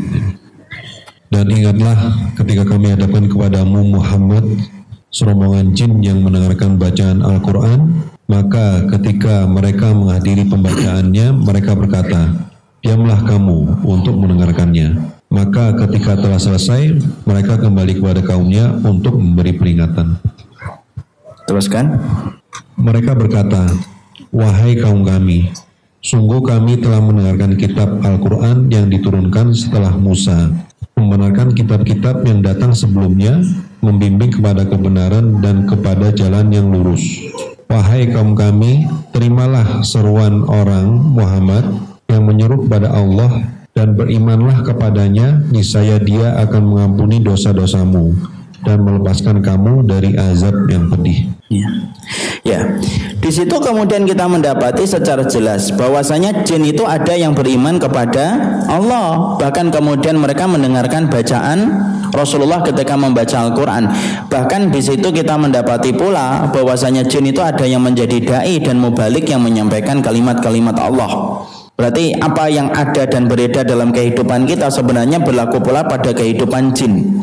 Makanya di situ diterangkan wa sarafna ilaika nafarum minal jinni yastami'una al-Qur'an falamma hadaruhu qalu ansitu falamma quliya walau ila qaumihim mundirin ya qaumana inna sami'na kitaban unzila min ba'di Musa musaddiqan lima baina yadayhi yahdi ilal haqqi wa ila tariqin mustaqim ya qaumana ajibu da'iyallahi wa aminu bihi yaghfir lakum min dunubikum wa yujirkum min adzabin alim. Jelas itu. Jadi kemudian kita tidak boleh kemudian menyalahkan jin terus dan kemudian mengatakan jin itu semuanya setan. Tidak, ada jin yang beriman. Makanya kita mendapati jin yang mendampingi Nabi Qarin itu kemudian jin yang masuk Islam. Berarti ada proses syahadat dalam bangsa jin, ada. Makanya kemudian Nabi mengatakan wukila qarinuhu minal jinni. Setiap orang itu memiliki qarin, jin pendamping dari kalangan jin. Kemudian para sahabat nanya, apakah kamu juga punya qarin ya Rasulullah? Punya. illa a'ani Allah, kecuali Allah menolong saya, fa aslama fala ya'muruni illa bi khairin. Jin yang dampingin saya, korin saya itu kemudian jin yang masuk Islam, fa aslama. Berarti asalnya apa? Kafir. Kemudian masuk Islam, fala ya'muruni illa bi khairin. Maka dia tidak menyuruhku kecuali adalah kebaikan. Di situ kemudian akhirnya kita kemudian menjumpai itulah jin. Mereka punya mata, mereka punya ini semua sebagaimana organ yang dimiliki oleh manusia. Dan kemudian mereka kemudian punya pikiran, mereka punya terus sistematik apa yang mereka lakukan. Dan jin itu pun juga sama, mereka menghadapi bangsa iblis dengan kerajaannya. Dan kemudian syariat kita itu juga syariat yang berlaku kepada jin. Mereka juga sholat, mereka kemudian juga jihad, mereka juga dakwah. Mana dalilnya? Sebagaimana Allah sampaikan, wa ma khalaqtul jinna wal insa illa liya'budun. Berarti apa? Ibadah. Semuanya ibadah yang diterapkan ke kita diterapkan kepada jin. Dan itulah yang kemudian kita harus mengerti. Jadi tidak selamanya jin itu semuanya jahat dalam kehidupan, tidak semuanya jahat. Cuma kita tidak pernah tahu mana jin muslim dan mana jin yang tidak muslim. Dan tidak perlu bagi kita memusingkan satu perkara gaib yang Allah tidak terangkan kepada kita, karena itu membebani sesuatu yang Allah tidak perintahkan. Jin yang ada di rumah saya ini jin muslim atau enggak ya Ustaz? Yang kita nggak ngerti. Saya pengen tahu, enggak penting. Yang terpenting kita mengetahui ilmunya, bahwasanya itu termasuk di antara yang kita pahami tentang jin. Beda dengan iblis. Iblis itu memang bangsa jin, tetapi berbedanya dengan setan dan jin itu apa? Jin itu bisa mati, tapi iblis tidak bisa mati. Makanya dalam surat Al-A'raf dikatakan fa innaka minal mundharin, kamu akan ditangguhkan sampai hari kiamat. Jin bisa mati, jin bisa mati. Nanti kita akan bahas batas umur jin itu gimana. Setan itu bisa mati, setan itu bisa mati. Yang tidak bisa mati cuma satu, iblis. Karena ketika Allah menyampaikan di dalam Al-Quran, Allah tidak menerangkan jin yang tidak bisa mati. Allah cuma menerangkan iblis yang ditangguhkan umurnya sampai hari kiamat. Jadi iblis itu terus kasak kusuk, nanti kemudian pasukannya berganti-ganti terus karena mati. Iya, pasukannya punya umur, mati. Dan kemudian banyak sekali riwayat yang menerangkan bahwasanya jin itu juga mati sebagaimana kehidupan manusia. Bahkan jin itu kemudian juga menikah. Makanya kemudian kita mendapati dalam surat Al-Kahfi ayat 50. Dibuka surat Al-Kahfi 50. Allah menyampaikan pada ayat ini bahwasanya jin itu juga menikah. Mereka punya keturunan. Sebagaimana kemudian manusia itu punya keturunan, kemudian mereka menikah. Maka Allah sampaikan di dalam surat Al-Kahfi ayat yang ke-50 menerangkan tentang jin yang menikah itu. Maka di dalam surat Al-Kahfi Allah menyampaikan, ya, wa id qulna lil malaikati isjudu li adama fasajadu illa iblisa kana minal jinni fafasaqa an amri rabbih afatattakhidunahu wa dzurriyyatahu awliya'a min duni wa hum lakum aduun bi'sa lidzalimina badala. Allah menyampaikan pada ayat ini, dan ingatlah ketika kami berfirman kepada para malaikat, sujudlah kamu kepada Adam. Maka kemudian para malaikat pun sujud kecuali iblis. Dia adalah dari golongan jin. Ya, ini dari golongan jin, bukan dari golongan malaikat. Dia dari golongan jin. Maka dia mendurhakai perintah Rabb-nya. Kemudian pantaskah kamu menjadikan dia, yaitu adalah iblis, dan keturunannya sebagai pemimpin selain aku? Nah, di situ ada kata apa? Dan keturunannya. Berarti iblis itu kawin, jin itu kawin, jin itu nikah. Makanya memiliki apa? Anak. Berapa bulan mengandungnya itu nggak ngerti.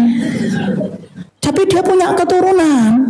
Makanya kemudian Allah sebutkan yaitu keturunan-keturunannya. Makanya ada kisah yang lucu ini. Imam Asy-Sya'bi itu pernah ditanya. Imam Asy-Sya'bi ini beliau pernah ditanya ini, apakah jin itu menikah gitu? Iya. Imam Asy-Sya'bi rahimahullahu taala salah satu di antara ulama salafus salih. Imam Syafi'i ditanya apakah jin itu menikah? Iya. Mana dalilnya? Beliau menyampaikan surat Al-Kahfi 50 itu. Kemudian ditanya, siapa nama istri dan anaknya? Nah itu, kata Imam Syafi'i, saya tidak tahu. Karena ketika mereka walimah saya tidak diundang. Ya. Itu kata Imam Syafi'i. Jadi itu termasuk di antara perkara yang kita pahami, itulah tentang masalah penciptaan, yaitu adalah jin itu di situ. Makanya kita menjumpai dalam masalah ini, akhirnya kita memahami bentuknya jin itu semacam itu, kita mengetahuinya, cukup untuk kita mengetahuinya. Jadi tidak ada Ya bahwasanya jin itu apakah bisa berwujud manusia? Bisa. Dia punya suara? Bisa. Jadi kalau misalkan ada orang tiba-tiba mendengar suara yang aneh, apakah itu bisa muncul dari suaranya setan? Bisa, karena suara itu bisa muncul dari setan itu. Ya. Apakah setan dan jin itu bisa berubah pada wujud manusia? Bisa lah. Mana dalilnya bahwasanya setan bisa berubah wujudnya sebagaimana manusia? Bapak dan Ibu tentunya masih ingat kan detik-detik ketika Nabi akan hijrah, ketika orang musyrikun sudah putus asa untuk menghadapi Nabi Muhammad SAW. Mereka itu kebingungan, karena mereka bingung bagaimana membunuh Nabi Muhammad. Kenapa mereka bingung menghadapi untuk membunuh Nabi Muhammad? Karena mereka tahu kalau membunuh Rasul itu kabilah Quraisy itu akan marah. Karena apa? Karena bagaimanapun orang Quraisy itu benci sama Muhammad, tapi kalau Muhammad terbunuh, sentimental kabilah itu bisa muncul. Karena Rasulullah dari kalangan Quraisy. Ketika mereka kumpul di Darun Nadwah, mereka bingung gitu. Ini gimana cara kita menyelesaikan masalah tentang Muhammad ini? Datanglah orang tua yang tidak pernah diketahui siapa dan tidak pernah diketahui datang dari mana. Orang tua itu berkata, kalau ingin membunuh Muhammad gampang, caranya yang membunuh jangan dari satu kabilah. Setiap kabilah yang ada di sekitar Mekah ini ngirimkan satu pemuda yang paling kuat. Nanti dikepung itu rumahnya Muhammad, bunuh. Kalau Muhammad sudah terbunuh, darahnya Muhammad dioleskan ke setiap pemuda dari setiap masing-masing kabilah. Kalau nanti orang Quraisy ingin menuntut darah dan balas dendam, maka dia akan bingung menghadapi kabilah yang mana, karena ternyata pembunuhnya dari pemuda dari segala macam kabilah itu. Ternyata sarannya diterima. Dan kemudian apa? Dikepung rumahnya Rasulullah saat itu oleh banyak pemuda, sampai kemudian Nabi menyuruh Ali bin Abi Thalib tidur di rumahnya beliau, yaitu di rumahnya ketika di Mekah. Kemudian Nabi keluar, para pemuda tidur, ditaburin pasir oleh Rasulullah, kemudian Rasulullah pergi. Di situ kita mendapati setan itu bisa berwujud manusia, ya. Makanya kalau lihat ada orang kafir gitu, mungkin bisa jadi kalau kita melihat keumuman dalilnya, kadang-kadang ada orang kafir bakar, bunuh, mutilasi sekalian itu muslim itu. Bisa jadi itu adalah iblis, setan. Setelah nanti kaum musliminnya dimutilasi, dibakar, maka kemudian yang memberikan perintah itu sudah tidak ada. Itu bisa jadi setan, karena setan bisa berwujud apa saja. Makanya ada hewan-hewan yang merupakan bagian dari fisik yang disenangi oleh setan untuk menyerupakan diri. Nanti kita pelajari apa hewan yang wajahnya paling disenangi iblis, paling disenangi setan, sampai kalau dia menjelma kepada makhluk pasti akan memilih binatang-binatang itu. Di situ kita paham bahwasanya setan itu bisa berwujud manusia. Sama pula dengan malaikat. Malaikat itu bisa berwujud manusia, bisa. Dia bisa menjelma kepada manusia, malaikat itu. Sebagaimana datang kepada Rasulullah orang yang bertanya tentang rukun iman, rukun Islam, apa itu ihsan, sama. Malaikat bisa berwujud manusia. Makanya salah satu wajah yang pernah dipakai malaikat itu wajahnya siapa? Mus'ab bin Umair. Itu salah satu wajah yang dicintai oleh malaikat Jibril. Makanya malaikat Jibril itu kalau berwujud manusia, terkadang beliau itu berwujud sebagaimana wajahnya Mus'ab bin Umair. Jadi malaikat itu bisa, setan bisa berwujud manusia, bisa. Cuma kita tidak tahu dan jangan nebak-nebak. Ya, Bapak malaikat ya. Ayo jujur. Atau jangan-jangan setan. Nah itu tidak bisa, karena itu termasuk perkara gaib yang kita tidak tahu.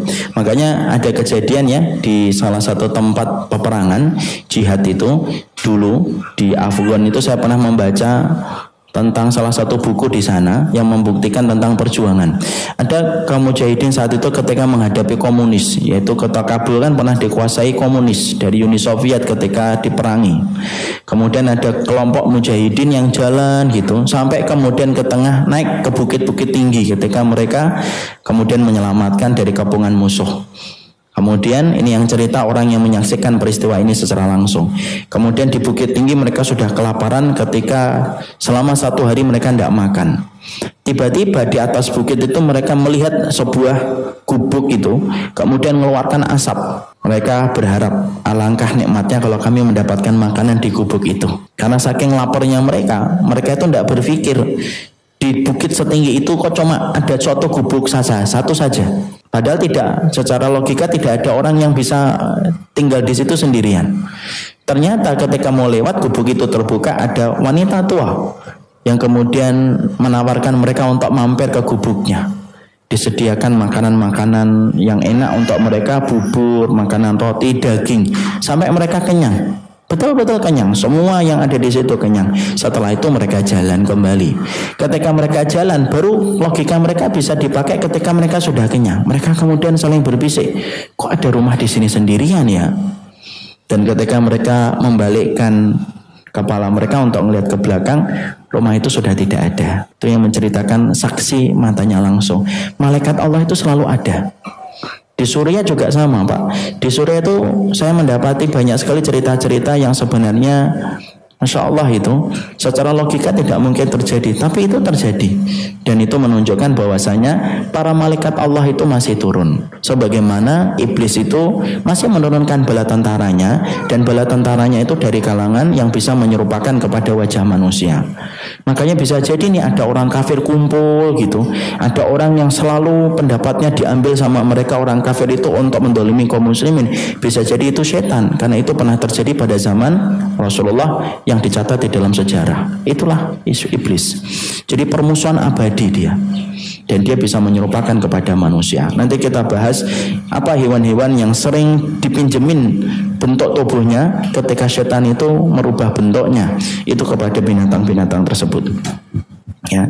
Kemudian kita lanjutkan. Makanya kemudian Syekh Umar Sulaiman Al-Ashqar kemudian mengatakan sesungguhnya penyebutan jin itu dalam beberapa riwayat disebutkan ada beberapa nama kalau kita merujuk kepada ayat. Ada kemudian jin itu jin murni disebut dengan jinni, ya, jinni.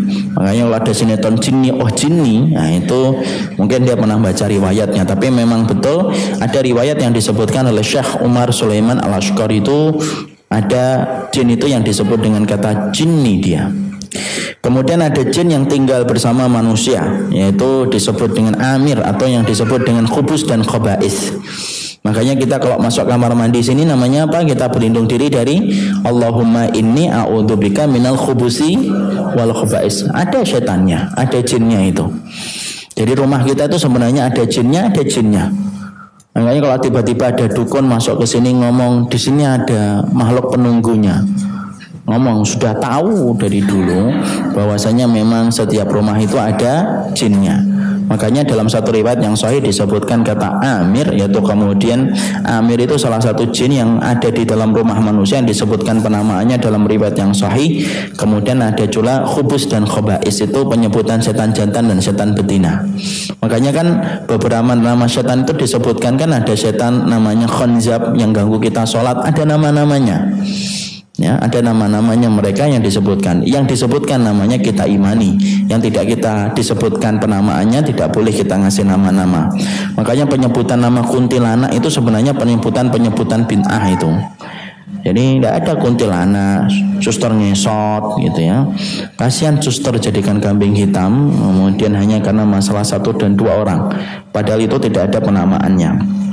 Ya, ada setan yang jahat yang disebut dengan setan marid. Marid itu termasuk salah satu yang disebutkan dalam riwayat Bukhari. Kemudian ada setan yang paling jahat itu disebut dengan ifrit, yang kemudian jamaknya itu afarid. Jin ifrit itu termasuk salah satu setan yang jahat dia. Walaupun tidak sejahat iblis, tapi dia mendekati kejahatan yang dilakukan oleh iblis. Kemudian Imam Tabrani dalam Hakim, Imam Tabrani itu menyebutkan satu riwayat dari Nabi dengan satu sanad yang sahih, dan ini juga diriwayatkan oleh Imam Hakim, ya. Imam Hakim dan Tabrani menyebutkan satu riwayat Nabi itu membagi jin dalam beberapa kelompok, ya, yaitu adalah jin itu ada yang terbang, yaitu di udara. Jin itu ada yang terbang di atas udara. Makanya nanti kita membaca tafsirnya surat Al-Jin, bagaimana mereka mencuri berita dari langit. Kenapa ada dukun di antara 1000 ramalannya ada satu yang benar? Ya karena salah satunya dia bersekutu dan berkoalisi dengan setan. Yang benar 1, yang bohong 999. Makanya dukun itu pinter. Kalau ada yang benar itu biasanya yang Promosikan itu yang benernya, yang nggak benernya banyak itu nggak pernah dipromosikan. Dan biasanya kalau sekarang dukun itu yang ngomongnya itu hal-hal yang sifatnya ya wajar terjadi. Tahun depan akan terjadi banjir yang besar, ada orang besar yang akan mati. Itu mah semua orang juga tahu, tidak usah diprediksi oleh dukun sekalipun. Dan itu termasuk jin yang ada di langit itulah yang mencuri berita. Nanti kita sampaikan apakah mencuri berita itu masih ada setelah kemudian kematian Rasulullah. Nanti ada tafsirnya di dalam pembahasan kita selanjutnya. Ada jin yang kemudian dia berjalan, kemudian dalam kehidupan kita pindah dari satu tempat ke tempat yang lainnya. Dan setan itu ternyata jin itu makhluk yang paling banyak menemani di sekitar kita. Makanya sampai kalau kita mau masuk rumah saja, jin itu merhatikan kita, dia baca salam atau tidak. Kalau baca salam, kemudian jin langsung sedih, lama bita lakum, tidak dapat tempat tidur kita. Kemudian ketika mau makan, dilihatin lagi, makan atau tidak, baca bismillah, la asya'a lakum, tidak dapat makan malam kita. Jadi ternyata mereka merhatikan terus detail setiap langkah kita. Tapi tidak usah nanti nyindir ya, ngeliatin ya. Maaf ya, tidak ada makanan untukmu, saya baca bismillah. Kasihan deh loh, nanti ketindih nanti malam, iya kapok nanti. Tidak usah nantang-nantang, itu tidak usah nantang-nantang. Ada salah satu adik kelas saya di pondok itu baru belajar ruqyah, kemudian bisa ngeruqyah satu orang, alhamdulillah dengan izin Allah sukses. Setelah itu nantang-nantang dia. Akhirnya dia datangi tempat-tempat keramat gitu. Terus kemudian, ayo kalau kalian berani sama saya. Akhirnya dikejar-kejar sama iblis beneran, setan. Sering ketindih dia. Kemudian dinasihati sama Ustadz, tidak pantas kayak gitu. Rasulullah tidak pernah menantang. Kalau datang dihadapi. Nantang-nantang itu tidak usah. La tatamanna liqa'al adu. Jangan suka berandai-andai ketemu dengan musuh. Mentang-mentang sudah belajar tauhid gitu. Alhamdulillah, kajian akidah saya sudah selesai hari ini.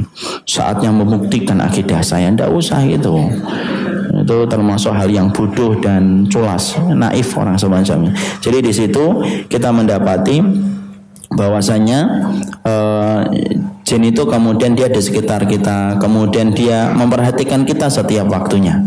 Makanya kemudian dia memperhatikan apa yang kita makan sampai kita masuk, kemudian dia memperhatikan, coba sampai ucapan mau makan itu dilihatin sama setan. Padahal kita berapa kali makan yang pokok 3 kali, makan yang selingan sudah nggak terhitung, gorengan pagi dia ngelihatin, makan pakai bismillah enggak, makan nggak pakai bismillah dia ikut, kemudian makan pakai bismillah dia nggak pakai bismillah dia ikut, pakai bismillah dia tidak mampu ikut. Coba kita bayangkan berapa kali kita memasukkan makanan ke mulut satu harinya saja, dan dia ternyata perhatian setiap waktunya. Makanya paling banyak di sini. Dengar nggak omongan kita ini? Dengar, insya Allah dia dengar nih sekitar ini.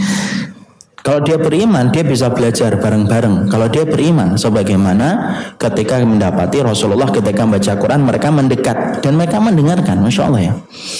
Sampai ketika mereka tahu adabnya kalau bersama Quran. Falamma qudiya qalu ansitu falamma qudiya walau ila qaumihim mundirin. Ketika sedang dibacain Quran, dia ngomong sama teman-temannya, diam, Quran lagi dibaca. Itu kalau beriman betul. Boleh nggak kita kenalan Ustaz? Tidak usahlah kenalannya sama yang betul-betul beriman. Tidak ada faedahnya. Nanti muncul beneran ada tanduknya, pingsan kita, dan akhirnya tidak mampu tidur nyenyak. Allah itu ketika membatasi kita bahwasanya tidak mampu melihat jin, tadi saya sampaikan itu bentuk rahmat. Maka syukurlah rahmat yang Allah telah berikan kepada kita ketika tidak melihat itu. Jangan meminta sesuatu yang sudah di atas dari fitrahnya kita selaku manusia. Kenapa? Karena itu akan merusak rahmat Allah dalam kehidupan kita. Makanya jin itu kemudian semacam itu. Ada jin yang berupa hewan-hewan. Jadi jin itu kata Rasulullah, dia sukanya menyerupai kepada hewan-hewan tertentu. Makanya nanti kita akan belajar apakah hewan-hewan tertentu itu yang kemudian disukai oleh jin. Sifatnya kayak apa hewan itu kalau sudah dimasukin oleh jin. Nanti kemudian ada penjelasannya secara khusus. Jadi itu yang ke berapa tadi? Poin yang ketiga.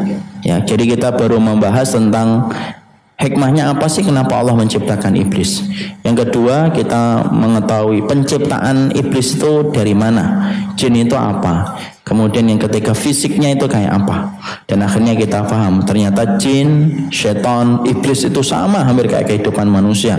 Cuma kemudian kita mendapatkan bahwasanya mereka tentunya sesuai dengan alam penciptaan mereka. Ada enggak manusia yang menghambakan diri kepada syaitan? Jawabannya ada dan banyak. Ya, nanti akan kita bahas.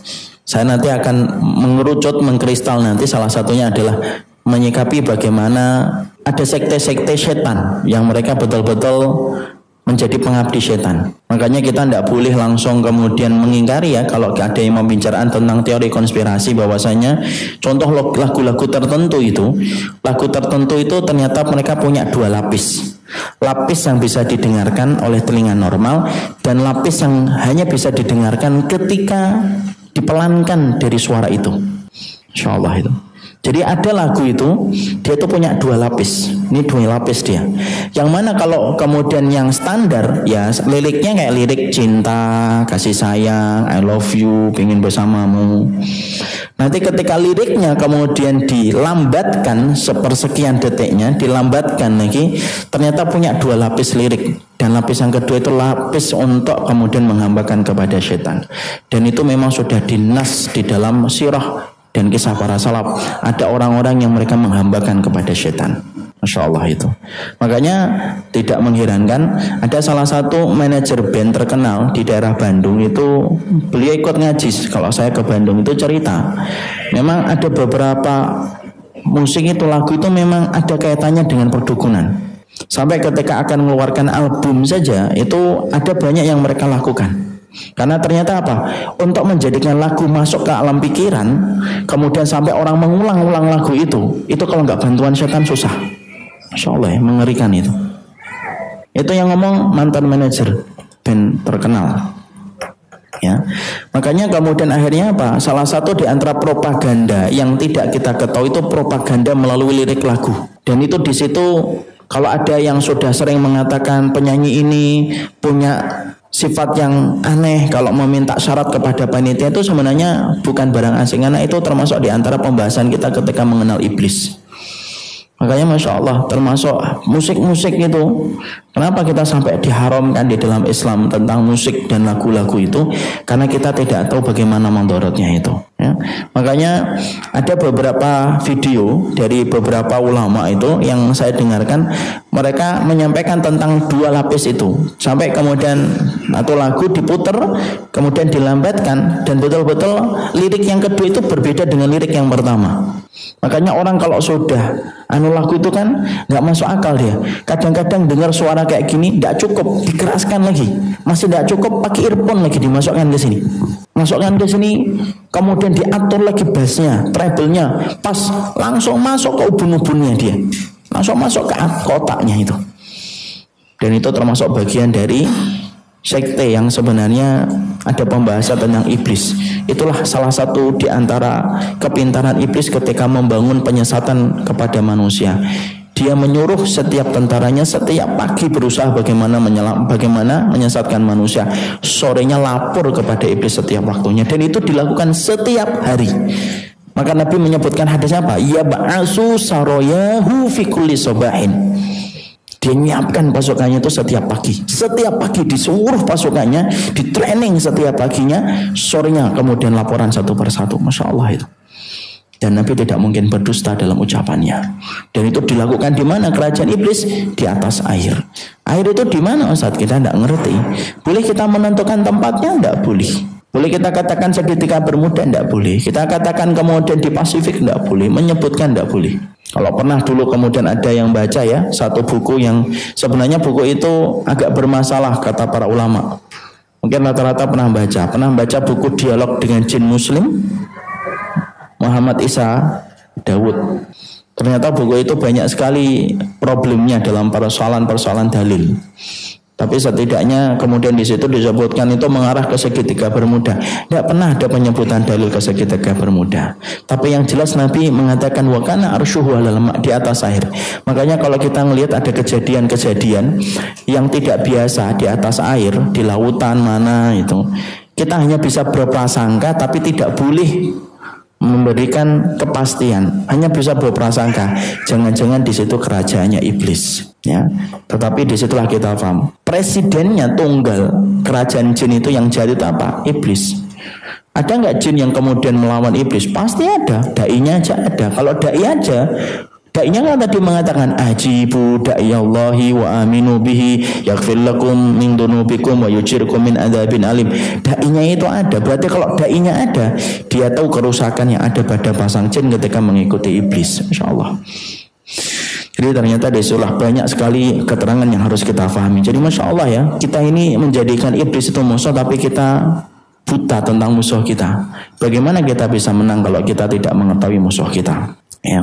Jadi kemudian di situ poin yang keberapa? Poin yang ketiga.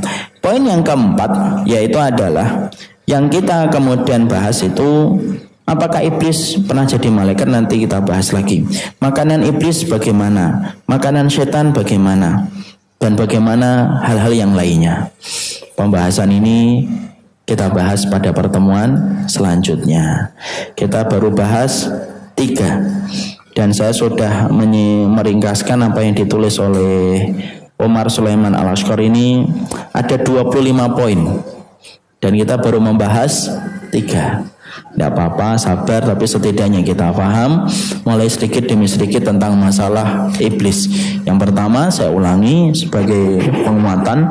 Yang pertama, iblis itu hikmahnya apa ketika Allah menciptakan iblis. Yang kedua, kita paham bagaimana proses penciptaan iblis dan kalangan jin. Yang ketiga, kita paham fisiknya iblis itu kayak apa. Kemudian nanti kita akan bahas detailnya kembali tentang semua yang berkaitan tentang masalah setan dan iblis. Kenapa kita membahas itu?